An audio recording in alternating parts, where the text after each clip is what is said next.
जय श्री राधे भक्तों। आज हम आपके लिए यहाँ पर लेकर आए हैं श्रीमद् देवी भागवत के छठे स्कंद से अध्याय 6 और 7 की कथा, जो है वृत्तासुर के वध, ब्रह्म हत्या के भय से इंद्र का मानसरोवर में छिप जाना, नहुष को इंद्र पद की प्राप्ति और नहुष की शची पर आसक्ति। तो चलिए शुरू करते हैं। व्यास जी कहते हैं, राजन, इस प्रकार वर पाकर देवता और मुनि वृत्तासुर के श्रेष्ठ स्थान पर गए। वहां देखा मानो वह दैत्य तेज से चमक रहा था। वह ऐसा प्रबल जान पड़ता था मानो त्रिलोकी को भस्म कर देगा और देवता इसके ग्रास बन जाएंगे। तब वे लोग वृत्तासुर के समीप जाकर प्रिय वचन कहने लगे। उन्होंने देवताओं का कार्य सिद्ध करने के लिए साम नीति का आश्रय लिया था, इसलिए उनके मुख से बड़ी ही सरस वाणी निकल रही थी। उन्होंने कपट भरी बड़ी ही मधुर और सरस वाणी से वृत्तासुर को संधि करने के लिए प्रसन्न कर लिया।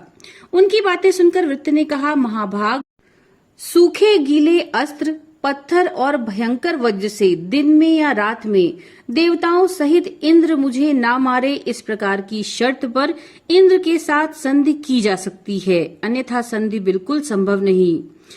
व्यास जी कहते हैं, राजन, तदनंतर उन्होंने वृत्तासुर से कहा, बहुत ठीक, ऐसा ही होगा। इंद्र ने आकर सारी शर्तों को स्वीकार कर लिया। तब वृत्तासुर इंद्र की बातों पे विश्वास करने लगा। उनके साथ उनकी मित्रवत बातचीत होने लगी। कभी दोनों एक साथ नंदन वन में जाते और कभी गंधमादन पर्वत पर, कभी समुद्र के तट पर जाकर बड़े आनंद के साथ घूमने लगते। इस प्रकार की मित्रता हो जाने पर वृत्तासुर के मन में बड़ी प्रसन्नता हुई। फिर भी वृत्तासुर को मारने की इच्छा इंद्र के मन में बनी हुई थी। वे उपाय ढूंढ रहे थे। उनका मन हमेशा उद्विग्न रहता था। कोई ऐसा अवसर आ जाए, इस बात का अन्वेषण वे कर रहे थे। एक समय की बात है, इंद्र के प्रति पूर्ण विश्वास करने वाले अपने पुत्र वृत्त को संबोधित करके त्वष्टा ने उससे कहा, महाभाग, मैं तुम्हारे हित की बात कहता हूँ, उसे सुनो। जिससे एक बार बड़ा वैर हो चुका है, उसके प्रति कभी किसी प्रकार भी विश्वास नहीं करना चाहिए। इंद्र तुम्हारा पूर्व बैरी है। दूसरों से डाह करने की वृत्ति उसके मन से कभी अलग नहीं होती। लोभ से मतवाला होकर वह सदा द्वेष करता रहता है। उसके मन में सदा पाप बुद्धि बनी रहती है। दूसरों में छिद्र ढूंढना, द्वेष करना, कपट करना तथा अभिमान में चूर हो जाना उसके स्वाभाविक गुण हैं। किसी प्रकार भी इस इंद्र के प्रति विश्वास मत करना। जो एक बार पाप कर चुका है, उसे फिर पाप करने में क्या संकोच होगा। व्यास जी कहते हैं, राजन, इस प्रकार की हितपूर्ण बातें कहकर त्वष्टा ने वृत्तासुर को भली भांति समझाया, लेकिन मौत के सर पर सवार हो जाने के कारण उसने उन बातों पर ध्यान नहीं दिया। एक समय की बात है, इंद्र ने वृत्तासुर को समुद्र के तट पर देखा। उस समय अत्यंत भयंकर संध्या काल की बेला बीत रही थी। इसके बाद महात्माओं ने जो वर दिया था, वे बातें इंद्र के ध्यान में आ गईं। सोचा, इस समय भयंकर संध्या के समय उपस्थित है। इसे न रात माना जाता है न दिन। अब इसी अवसर पर शत्रु को बल प्रयोग करके मार डालना चाहिए। ये बात बिल्कुल ठीक जच रही थी। यहाँ निर्जन स्थान में ये अकेला ही मिल भी गया है। इससे बढ़कर उपयुक्त समय और कौन सा होगा। यो मन ही मन विचार करके इंद्र ने उसे तुरंत मार डालने का विचार किया, लेकिन उनके मन में इस प्रकार की चिंता उठने लगी, इस शत्रु को मैं कैसे मारूंगा, क्योंकि ये अजेय है। इंद्र यो सोच रहे थे कि समुद्र में बहते हुए पानी के फेन पर देवराज की दृष्टि पड़ी। वह फेन ऐसा जान पड़ता था मानो पर्वत का टुकड़ा हो। सोचा, ये फेन ना सूखा है और ना ही गीला, इसे शस्त्र भी नहीं कहा जा सकता। फिर तो कौतूहलवश इंद्र ने उस फेन को हाथ में उठा लिया। साथ ही अपार श्रद्धा प्रकट करते हुए उन्होंने परमा शक्ति भगवती को ध्यान का लक्ष्य बनाया। चिंतन करते ही भगवती वहां पधारी और उन्होंने फेन में अपने अंश को स्थापित कर दिया। भगवान विष्णु तो वज्र में प्रवेश कर ही चुके थे। उस वज्र को फेन से ढक दिया गया। इंद्र ने ऐसे फेन युक्त वज्र को वृत्त पर फेंका। उसके लगते ही वज्र से कटे हुए पर्वत की भांति वह दानव एकाएक जमीन पर गिर पड़ा। उसी क्षण उसके प्राण प्रयाण कर गए। अब इंद्र के आनंद की सीमा न रही। शत्रु का नाश हो जाने पर इंद्र ने बड़ी प्रसन्नता के साथ देवताओं को एकत्रित किया और वे भगवती जगदम्बा की आराधना में संलग्न हो गए, जिनकी कृपा से शत्रु को मारने में सफलता प्राप्त की थी। अनेक प्रकार के स्तोत्रों का उच्चारण करके वे देवी को प्रसन्न करने लगे। पद्म राग मणि से भगवती की मूर्ति बनाई, उसे अपने दिव्य उपवन में स्थापित कराया और उसी में उन पराशक्ति की भावना करके देवी को प्रसन्न करने का सुअवसर प्राप्त किया। संपूर्ण देवता भी तीनों समय प्रातः, मध्याह्न और सायं विशेष रूप से देवी की अर्चना करते थे। तभी से भगवती श्री देवी देवताओं की कुल देवी हो गईं। घर घर उनकी उपासना अनिवार्य हो गई। फिर त्रिलोकी में सर्वाधिक आदर पाने वाले भगवान विष्णु की भी इंद्र ने पूजा की। महान पराक्रमी वृत्तासुर देवताओं के लिए बड़ा ही भयंकर था। उसके मर जाने पर देवगण प्रसन्न हो गए। सुखदायी पवन चलने लगी। गंधर्व, यक्ष, राक्षस और किन्नर सबके सब उत्सव मनाने लगे। इस प्रकार पराशक्ति के प्रवेश किए हुए फेन द्वारा वृत्तासुर को मारने में इंद्र बड़ी सुगमता से सफलता प्राप्त कर सके। देवी ने पहले ही उस दानव की बुद्धि कुंठित कर दी थी। इसके बाद त्रिलोकी में ये बात फैल गई कि देवी ही वृत्तासुर का संहार करने वाली है। उन्होंने इंद्र के द्वारा इसे मरवाया था, इसलिए इंद्र ने इसका वध किया, यूं कहा जाता है।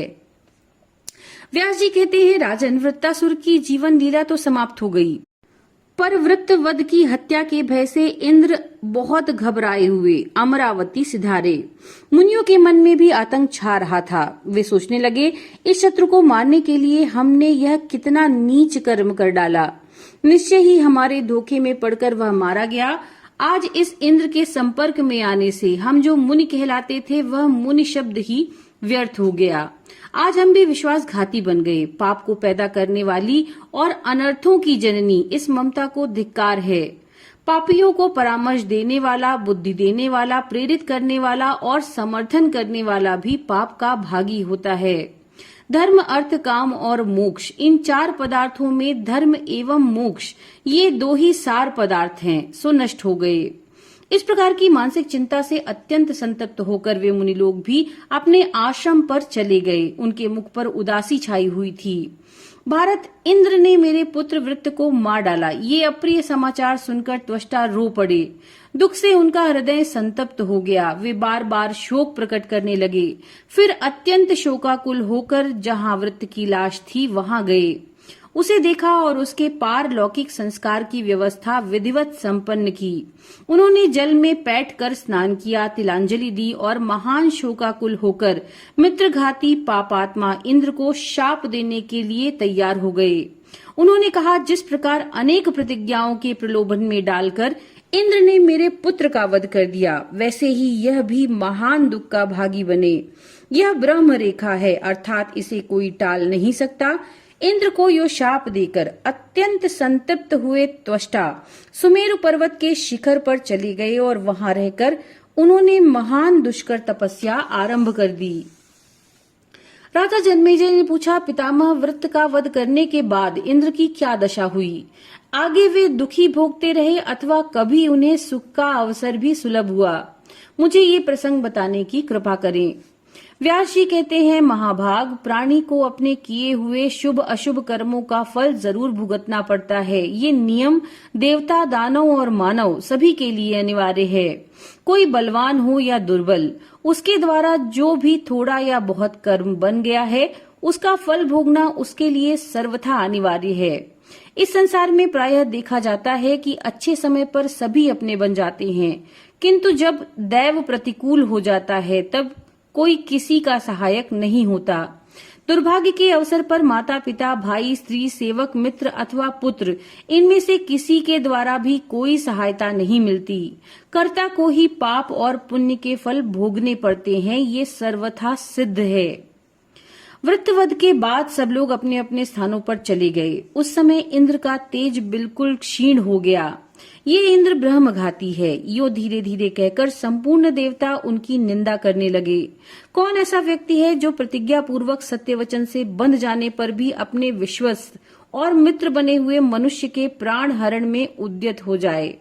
ये बात देवताओं के समाज में, दिव्य उपवन में तथा गंधर्वों की गोष्ठी में सभी जगह विस्तार के साथ फैल गई। सब लोग कहने लगे, वृत्रवध की कामना में फंसकर इंद्र ने ये कैसा दुष्कर्म कर डाला। अपनी कीर्ति नष्ट करने वाली तरह तरह की बातें इंद्र भी सुनते रहे। जगत में जिसकी कीर्ति नष्ट हो गई, उस व्यक्ति के कलुषित जीवन को धिक्कार है। रास्ते में जाते हुए ऐसे व्यक्ति को देखकर शत्रु हंस पड़ते हैं। इंद्रद्युम्न राजर्षि माने जाते हैं। उन्होंने कुछ भी पाप नहीं किया, लेकिन कीर्ति नष्ट हो जाने के कारण वे भी स्वर्ग से ढकेल दिए गए। फिर जो स्वयं पाप कर्म कर चुका है, वह कैसे नहीं गिरेगा। राजा ययाति भी बहुत थोड़े अपराध पर स्वर्ग से बहिष्कृत कर दिए गए। ऐसे ही एक राजा थे जिन्होंने 18 युगों तक कर्कट की योनि में रहना पड़ा।